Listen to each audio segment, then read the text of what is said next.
ایک دن آپ صلی اللہ علیہ وسلم مدینہ میں احد کے پہاڑ پر کھڑے تھے اور ان کے ساتھ اسلام کے 3 بڑے خلیفہ ابو بکر، عمر اور عثمان رضی اللہ تعالیٰ عنہ بھی تھے۔ لیکن اچانک ایک زلزلہ آیا اور احد کا پہاڑ ہلنے لگا اور آپ صلی اللہ علیہ وسلم نے کہا، اے احد کے پہاڑ رک جا، تیرے اوپر ایک نبی، ایک صدیق اور 2 شہید کھڑے ہیں۔ اس حدیث کے بعد آپ صلی اللہ علیہ وسلم فوت ہو گئے، لیکن حضرت عمر اپنی پوری زندگی ان کی یہ بات بھول نہیں سکے۔ اسی لیے اپنی پوری خلافت میں حضرت عمر ایک بہت ہی عجیب دعا مانگا کرتے تھے کہ یا اللہ مجھے شہادت کی موت دے، لیکن شہادت بھی ایسی جو رسول اللہ صلی اللہ علیہ وسلم کے شہر مدینہ میں ملے۔ حضرت عمر کی یہ دعا سن کر لوگ ان سے پوچھتے تھے کہ ایسا کیسے ہو سکتا ہے؟ اب تو عرب میں ساری جنگیں ختم ہو چکی ہیں اور مدینہ دنیا کی سب سے سیف سٹی ہے، تو یہاں پر آپ کو کوئی کیسے شہید کرے گا؟ لیکن حضرت عمر کہتے تھے کہ اگر اللہ نے چاہا تو ایسا ہو کر رہے گا۔ لیکن حضرت عمر کی شہادت دنیا کا کوئی چھوٹا موٹا ایونٹ نہیں تھا، کیونکہ شہید ہونے سے پہلے حضرت عمر نے دنیا کی سب سے بڑی ایمپائر بنائی تھی۔ اتنی بڑی ایمپائر کہ آدم علیہ السلام سے لے کر حضرت عمر تک اس سے بڑی ایمپائر کوئی نہیں بنا سکا تھا۔ مطلب حضرت عمر رضی اللہ عنہ کی empire Alexander the Great, Julius Caesar اور ایون فرعونوں سے بھی بڑی ایمپائر تھی۔ لیکن آج افسوس کی بات یہ ہے کہ مسلمانوں کے علاوہ پوری دنیا حضرت عمر کو صرف عمر کہتی ہے۔ ایون گوگل میں بھی انہیں صرف عمر کہا جاتا ہے، لیکن الیگزینڈر کو آج پوری دنیا الیگزینڈر دی گریٹ کے نام سے یاد کرتی ہے۔ حالانکہ الیگزینڈر کی ایمپائر حضرت عمر کی خلافت کے سامنے کچھ بھی نہیں تھی۔ حضرت عمر کی خلافت کا یہ ریکارڈ اگلے کئی صدیوں تک کوئی نہیں توڑ سکا، لیکن آخر 600 سال بعد ایک بادشاہ نے ان کا ریکارڈ توڑ دیا، جسے ہم سب بہت اچھی طرح جانتے ہیں۔ ناؤ حضرت عمر کی خلافت کے سب سے بڑے کاموں میں سے ایک فرعونوں کے ملک ایجپٹ کو فتح کرنا تھا، جو اس وقت کی دنیا کا سب سے پاورفل اور رچ علاقہ تھا۔ لیکن اب جب مسلمانوں کی ساری اٹینشن ایجپٹ کی طرف تھی، وہاں پرشین بادشاہ کو تھوڑا ریلیکس ہونے کا ٹائم ملا اور اس نے اس ٹائم کو یوز کر کے اپنے سارے جنرلز اور لوگوں کی طرف آخری لیٹرز بھیجے اور ان سب سے کہا کہ اگر اب بھی تم لوگ نہیں جاگے تو عمر ہماری اس 800 سال پرانی پرشین ایمپائر کو ہمیشہ کے لیے ختم کر دے گا۔ جس کے بعد پرشین ایمپائر کی عوام اپنی تلواریں اٹھا کر ہر طرف سے ایک بہت بڑی فوج بنانے لگی اور مسلمانوں سے آخری جنگ کے لیے تیار ہونے لگی۔ اب جب مدینہ میں خلیفہ عمر رضی اللہ تعالیٰ عنہ کو اس بات کا پتہ چلا تو انہوں نے فیصلہ کیا کہ وہ مسلمانوں کی پوری فوج کو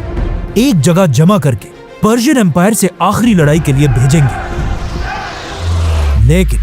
ایسا کرنے سے ان کے ایک بہت بڑے منسٹر علی رضی اللہ تعالیٰ عنہ نے انہیں روک دیا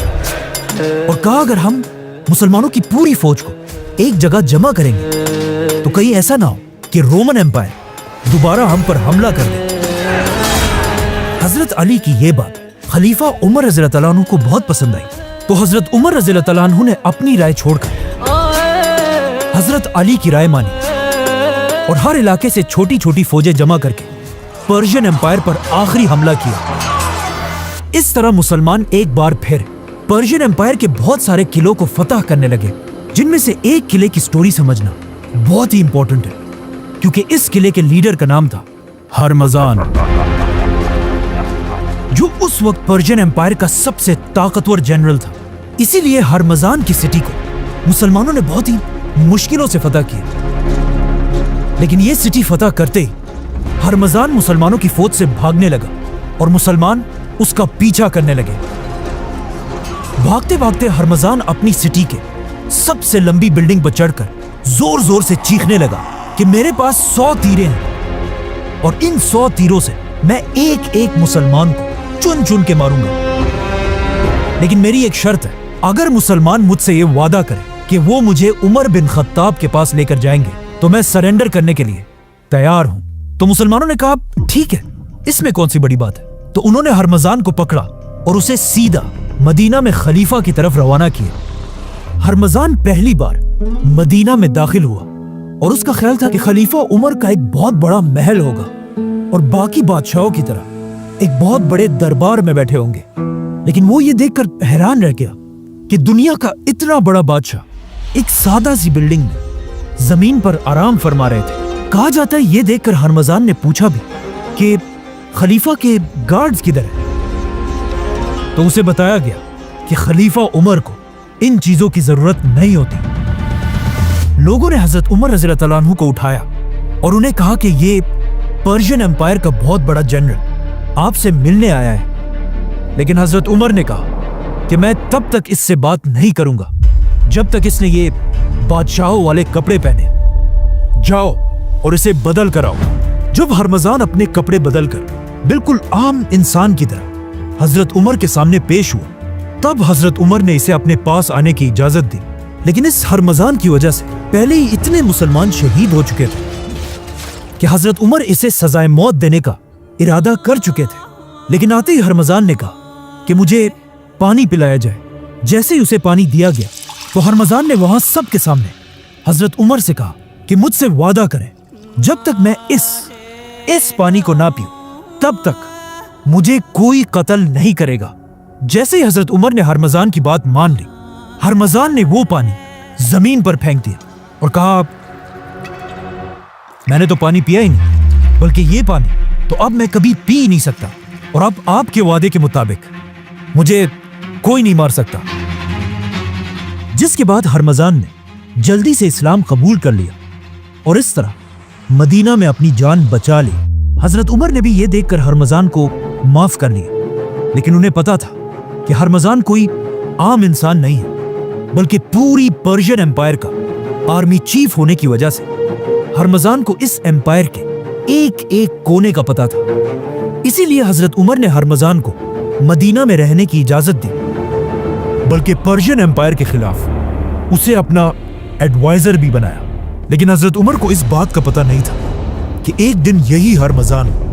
ان کی شہادت میں ایک بہت بڑا رول پلے کرے گا۔ آرمی چیف ہرمزان کی گرفتاری کا جب پرشین بادشاہ کو پتا چلا تو اسے بہت غصہ آیا، کیونکہ یہ پرشین امپائر کے لیے ایک بہت بڑی بے عزتی تھی۔ تو انہوں نے اور تیزی سے اپنی فوج کو جمع کرنا شروع کیا اور آخر پوری پرشین امپائر سے ایک بہت بڑی فوج جمع کر کے ایران کی سٹی نہاوند میں مسلمانوں سے آخری جنگ لڑنے کے لیے تیار ہو گئے۔ اب یہاں پہ تھوڑی کنفیوژن ہے کہ پرشین فوج کے جمع ہونے کی خبر حضرت عمر تک کس نے پہنچائی؟ پرانے گورنر سعد بن ابی وقاص نے یا نئے گورنر عمار بن یاسر رضی اللہ تعالیٰ عنہ نے، جو ایک بہت بڑے صحابی تھے اور ان کے ماں باپ نے سب سے پہلے اسلام کے لیے اپنی جان دی تھی۔ حضرت عمر کو جب اس کا پتہ چلا تو انہوں نے اپنے سارے منسٹرز کی ایک میٹنگ بلائی اور ان سے پوچھا کہ ہمیں کیا کرنا چاہیے، جس پر حضرت عثمان نے انہیں مشورہ دیا کہ آپ کو خود ایک بہت بڑی فوج لے کر پرشین بادشاہ سے لڑنے کے لیے جانا چاہیے۔ لیکن حضرت علی نے کہا کہ نہیں، خلیفہ کو مدینہ میں رہ کر کسی اور کو بھیجنا چاہیے۔ تو حضرت عمر نے ایک بار پھر حضرت علی رضی اللہ تعالیٰ عنہ کی رائے کو پسند کیا اور 30,000 کی بڑی فوج جمع کر کے اسے پرشین امپائر سے آخری جنگ کے لیے روانہ کیا، جس کے بعد نہاوند میں اسلام اور پرشینز کی آخری بہت بڑی جنگ ہوئی اور آخر بہت مشکلوں سے مسلمان یہ جنگ جیت گئے۔ لیکن یہ جنگ اتنی خطرناک تھی کہ یرموک اور قادسیہ کے بعد سب سے زیادہ لوگ اس جنگ میں مارے گئے تھے اور مسلمانوں کے جنرل نعمان بن مقرن بھی اسی جنگ میں شہید ہوئے تھے۔ مسلمان یہ جنگ جیت تو گئے، لیکن اس جنگ کے بعد مسلمانوں کی تاریخ ہمیشہ کے لیے بدل گئی، کیونکہ مسلمانوں نے اس جنگ میں ایک ایسا آدمی گرفتار کیا جس کا نام تھا فیروز، اور جس نے آگے جا کر جنگ کے بعد عربوں نے اس کا نام ابو لولوا رکھا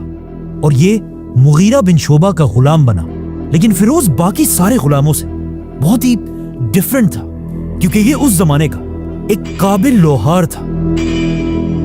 جسے دیکھ کر ابو لولوا کا ماسٹر مغیرہ بن شعبہ اسے مسلمانوں کے کیپٹل مدینہ لے کر آیا